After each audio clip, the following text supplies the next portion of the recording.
We're all gathered here at Blair Castle, very appropriately to taste and talk about the Blair Castle whisky, which is, for me, undeniably one of the most incredible discoveries in Scotch whisky in my lifetime, or ever, I think.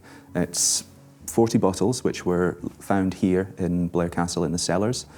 They're believed to have been distilled in 1833, put into cask, bottled in 1841, and then rebottled in 1932. And 24 of these are going to go for sale at Whisky Auctioneer later this year.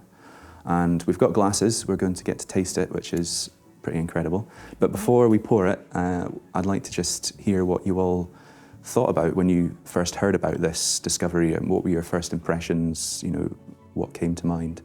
Well, when I received the email, I was just so excited, and I thought, I don't care what's happening that week. I'm going. Because it's like a glimpse into the whisky making past. I've been doing archaeological digs in early distilleries, illicit stills, and we're always sitting, I wonder what it really tasted like. And I think from this era, just 10 years with the passing the Distilling Act, whether it's legal, whether it's illicit, it'll be fascinating. Yeah. Alice, I wonder what your thoughts are from a kind of bigger picture perspective in terms of its historical significance. Yeah, I mean, this is just so exciting because so often I'm writing about history, or I'm, exploring history in terms of the archives, but to be actually able to taste what people were tasting in the past is so exciting. And I know that in 1844, Queen Victoria was visiting here, and I was looking at the house books from that year, and we know that they drank 4 bottles of whiskey in September 1844 when she visited. And so, of course, we don't know who was drinking that, but to be able to drink this today and think that you could be drinking what Queen Victoria might have been drinking, as if we're almost drinking beside Queen Victoria, is pretty sensational, pretty exciting. Got a chill there when you said that. It's hairs on the back of the neck sort of stuff. So I think you've all waited long enough. I'm gonna pour a dram. So just to give a bit more context about this. This is whisky that probably came from the Athol estate. At that time, there was Edradour and Tully Met distilleries were the two formerly licensed operational distilleries, but of course, in that time, you'd also have had a lot of illicit small stills operating around the estate. And I think, there's a reasonable chance, it's fair to assume that this whisky could have come from illicit distillation, small local crofter or farmer pot still distillation. And first of all, there's no other bottled examples of that in existence, so that's a completely remarkable opportunity to taste something that could be of that era, that production, that historical origin. And also I think it's important to say that this is probably the oldest Scotch whisky, probably the oldest whisky full stop from any country, anywhere in the world, given the weight of provenance there is around these bottles, where they're discovered, the number of bottles discovered. So I think all that backs up behind it and makes it quite a remarkable experience. So shall we have a little nose and taste? Cheers. Let's Cheers. slange. Slange Let's have a taste.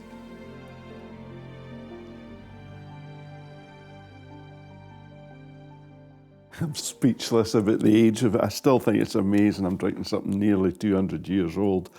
Yet it's recognisable as whisky, but blows away some of the views I would have had. It would have been a rough product, it was smoky. It is a balanced whisky. The fact it's been only, according to the records, supposedly 8 years in wood, and you can tell from the colour, the fact that the alcohol strength has been preserved above 60%, which is really incredible. That is incredible. Yeah. It's a really good colour. So obviously put in, casks that Analysis did say it was were oak, active. so it has been in oak, and it's not. Well, the thing I thought about when I tried it was not just what's present in the whisky, but what's absent, and I didn't find it was overly woody or dominated by oak character. No. To me, it's a whisky where you've got a lot of distillate character, which I think is really encouraging and really fascinating.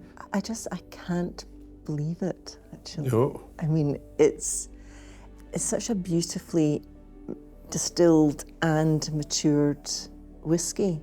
I mean, if If you had given this to me and said, guess what that whiskey is, I wouldn't have said this has been sitting in a bottle in a cellar for nearly 200 years. The freshness is the immediate striking thing, I think, on the nose. Fresh, bright, complex, and a little bit of peatiness. Really subtle, soft. That's the biggest surprise. The subtlety of the peat. I thought the peat would be more dominant in the character, but you can see behind the peat. I've just tasted it. So it's very sweet at the front of the tongue. But then we get more of the influence of the peat on the back. So you can really get that oiliness coming through.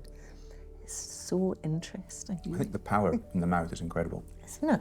And It actually, the nose doesn't actually show No. the power of this whiskey. I think the nose is one thing, and the freshness and the detail and the openness of it, but then the palate is another story altogether, and the way it builds. I think talking about peat is really interesting, because when I tried this first, I expected it to be much peatier. Yeah. To me, what I actually find is almost more medicinal characteristics than peat. And that makes me think, well, what's happened to this whiskey in glass for nearly 200 years? I mean, I'd love to know, what are the phenolic compounds in it? So the compounds that give it this kind of medicinal, smoky taste and aroma. And I think the way it's been bottled and stored has really helped preserve this whiskey. Yeah. The preservation of the whiskey and the retention of the alcohol level that have kept that freshness and that power, I think that's remarkable.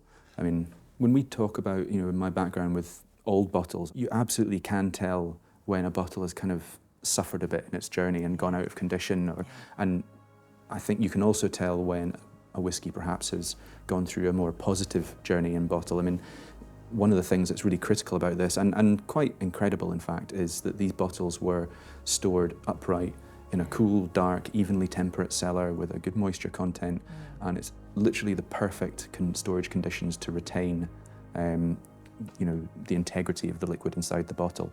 So, it's like you wait all your career in life for a historic example of pot distilled illicit whiskey to turn up, but then 40 turn up at once, So it's the perfect conditions, is it? Yeah, By chance. The fact that these bottles had, good length driven wine corks in them, and then they were wax dipped, so the levels were, comfortably into the neck. And some of them obviously have evaporated further. The ones that are going to auction, the sort of choice ones from the ones found. But the fact that the whiskey's in this great condition, a lot of that's down to just sheer luck, the storage, and also I think probably the fact it was bottled young, bottled at almost certainly cask strength. And it's a distillate-driven, young, powerful malt whiskey. But I totally agree, you don't get the intensity of the alcohol. No. Whether that's because of the journey it's gone under in glass and that's rounded it out and softened it. It's we're really speculating here, but I think what's amazing, somebody decided that was ready for bottling, Yes. rather than letting it go, leave it in the cask and pick up more oaky notes to it. There is a touch of oak there, but it's a lovely rich nose. It's and beautiful. yes, you're right, there's a peat, but I would describe that as bordering on light to medium peat. Very much so. I mean, a really softness to it, a real elegance to it. This isn't rough and ready, people not knowing what they're doing. This is a well-made I suppose when you whiskey. think about peat and its function as a component in whiskey making in the 1830s, it was primarily a fuel source. It wasn't a flavouring agent. The flavour was incidental. And I wonder if, being located where we are in Perthshire on the Athol estate, they maybe didn't need peat to dry the barley as much as, say, if they would have done in Aberdeenshire or on the further flung highland regions of Scotland. That strikes to me that's peat. It's a dry peat. It's from a heathery source. Yeah. I mean, it could be a single malt, it could be different distilleries that have come together, because back then they didn't think to call out a distillery name, it wasn't important. That's right, yeah. But they were probably just, they thought, this is delicious, we're going to mature this, we're going to bottle it for a special occasion. And they've really taken a lot of care over every aspect of it, even ensuring that it was stored properly. The thing that that really strikes me about this is not just its qualities and that it's obviously old style, it was also its familiarity. It reminded me really clearly of some 1950s Clynelish that I've tried in the past. That Sort of kind of waxiness. Highland, waxy, very textural distillate. Yeah. And I think it's, I mean, this is 61%. So this is a big whiskey. And I'm not getting the alcohol burn that you would maybe normally associate. And it is quite a young whiskey, by modern standards. Standard, Sub 10 years old, you consider it to be quite young and a bit fiery. And you often get the effects of the alcohol burn coming through, but I'm really not getting that. It's really delicious. Yeah, it's not got that pungency. Alice, what do you think? Well, and I suppose perhaps I thought that a whiskey this old would taste quite, sharp or not necessarily that pleasant, but it's absolutely delicious and delightful, I'd say. Liquid history. Yeah, bottle, exactly. Yeah. This is drinking the past, exactly. How many people can say that they've drunk the past? Yeah. It's... It's the only way we can access the past, really. And I suppose as a historian, that's another quite interesting thing, is that you spend so much of your time with, books, dusty things, Records, objects, yeah, but I to know. have something, an artifact that's also ingestible, and you can that physical tasting of the past, that must be quite a... Absolutely. thing. I mean, with a big challenge for historians is, we are working, say, with books, with words, often with paintings and images, but to get a sense of all the five senses of people's experiences in the past is very difficult. People's smells, what they actually could hear or see. That's quite tricky. And so when you do have such an amazing kind of insight in the way that we have today, is quite amazing. Going back to the taste of this, Alan, one thing that I think is absent, again, we're talking about what's not here versus what is here, but I don't get a lot of fruit flavour from it. And I think that's really interesting. And I wonder, from the perspective of a distiller, what's your view on, what's gone on in production of a distillate like this? Well, that was one of the things I would have been looking for, something fruity. Mm-hmm. So that's interesting. I think this is made from not your commercial barleys that we're very familiar with. This is made from the landrace grains. Mm-hmm. So do you think that when they were distilling it originally, they had an awareness that this was a really important batch or not? I think in terms of what it's become today, almost certainly not. We were talking before about the age of the whiskey, 8 years old at the time it was bottled. To us, that's young, but back then, that's probably quite a mature whiskey. And I think it all ties into this idea that obviously it was considered special. The Duke of Atholl is putting in front of the sovereign of the British Empire. It's got to be something good. Definitely. I mean, they must have brought out their best, the very best they possibly could for the royal visit, and this is what they're choosing to serve. Yeah. By any measure, I think it's a good quality whiskey. I think it's hard to compare it to a modern example because it's so textural, it's so old school, distillate driven, but I'm amazed at, coming back to it now, a few drops of water. And as a it's keep distiller, going. I would love to know what kind of yeast the distiller fermented that with. Because we would be looking for off notes from a fermentation that's not been correctly fermented. Certainly has done no problems. There's no butyric notes in it at all, which I was It's kind very of... clean, yeah. Really... As a blender, what's your view in terms of, does this remind you of a particular style, or is this something that's kind of new to you, Stephanie? It's familiar, but it's different as well. We were talking earlier about, what kind of cask was it put into? Had it maybe had brandy in it? Yeah. Had it had whiskey in it before?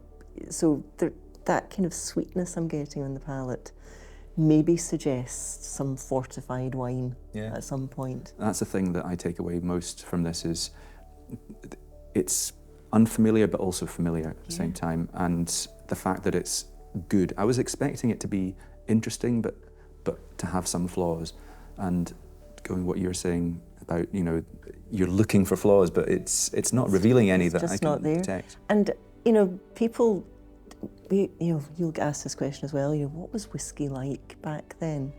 And you know, we've always said, you know, oh, it would probably be a bit rougher and it might not taste anything like what we've got today, but this does show very comfortingly that, you know, what we're making today is in this whiskey, not exactly as we know it, but there are elements. You can follow the DNA, absolutely. This is from essentially the cradle of the modern whiskey industry. Absolutely. And it's the fact that it is already a familiar product with qualities and characteristics and attributes that we recognise. I think that's really fascinating. And actually that's the thing that most upends my thinking about the history of Scotch whisky as a product and the practice of its production and the methodology. And we should be careful about drawing conclusions from just this one example. But I'm so pleased that this has been discovered and that it's been opened and we've had the chance to actually taste this, because it's the only example we're probably ever going to have. And the fact it's fascinating but also beautiful and genuinely good is, I think, amazing.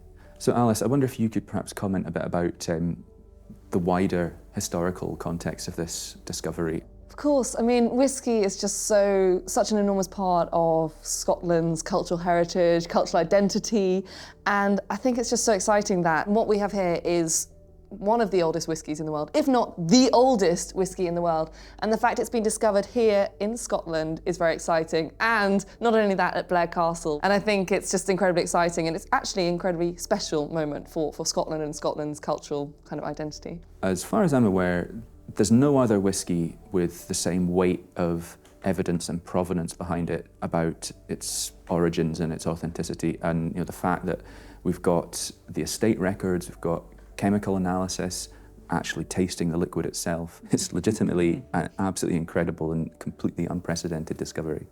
And a Scottish person, it's how cool is that, you know, for like the oldest whiskey in the world to be Scotch whisky. That's pretty awesome. Yeah. And cheers, it's been an absolute pleasure to taste this with you all and Thank you what an experience. Lunch more.